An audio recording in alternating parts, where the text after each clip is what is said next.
Radhe Radhe everyone, Kanha की प्रीत channel में आप सभी का स्वागत है। माघ महीने के कृष्ण पक्ष में आने वाली एकादशी को सटतिला एकादशी के नाम से जाना जाता है। इस दिन तिल स्नान, तिल का उट्टन, तिल का हवन, तिल का तर्पण, तिल का भोजन और तिलों का दान करने की परंपरा है।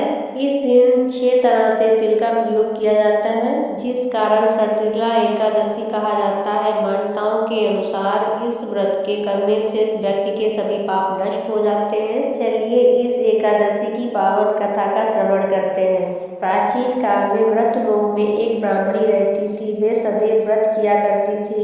एक समय तो पूरे 1 मास तक का व्रत करती रही, जिससे उसका शरीर अत्यंत दुर्बल हो गया। व्रत के दौरान वे कभी देवताओं या ब्राह्मणों को नियमित अन्न या धन का दान नहीं करती थी। ब्राह्मणी ने व्रत आदि से अपना शरीर शुद्ध कर लिया था, जिससे उसे विष्णु लोक मिलना तय था। परंतु उसने कभी अन्न का दान नहीं किया था, जिससे उसकी तृप्ति होना कठिन था। एक दिन भगवान विष्णु भिखारी के वेश में मृत्यु लोक पर ब्राह्मणी के पास गए और भिक्षा मांगी। वह ब्राह्मणी बोली, महाराज, यहाँ आप क्यों आए हो? भिखारी के वेश में भगवान विष्णु ने कहा कि मुझे भिक्षा चाहिए। इस पर उसने एक मिट्टी का ढेला भगवान के भिक्षा पात्र में डाल दिया। कुछ समय बाद ब्राह्मणी भी शरीर त्याग कर स्वर्ग में आई।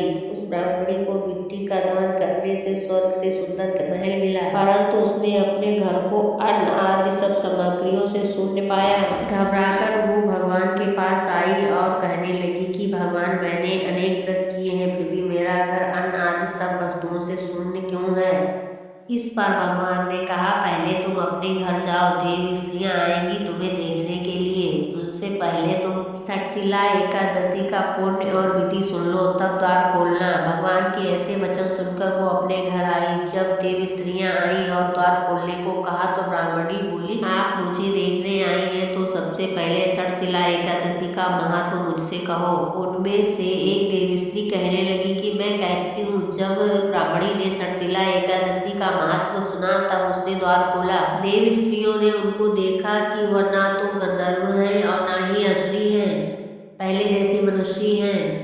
देव स्त्रियों के कहे अनुसार उस ब्राह्मणी ने सटतिला एकादशी का व्रत किया। व्रत के प्रभाव से वो सुंदर और रूपवती हो गई तथा उसका घर अन्न, धन और समस्त सामग्रियों से भर गया। इस दिन मनुष्यों को मूर्खता त्याग कर सटतिला एकादशी का व्रत और लालच न करके तिल आदि दान करना चाहिए। इससे दुर्भाग्य, दरिद्रता तथा अनेक प्रकार के कष्ट दूर होकर अंत समय में मोक्ष की प्राप्ति होती है। फ्रेंड्स, आज की वीडियो आपके लिए थोड़ी सी भी यूजफुल रही हो तो प्लीज़ वीडियो को लाइक कर दीजिए और अपनी फैमिली फ्रेंड में शेयर कर दीजिए। चैनल पर नए हैं तो चैनल को सब्सक्राइब कर लीजिए। राधे राधे, जय श्री हरि।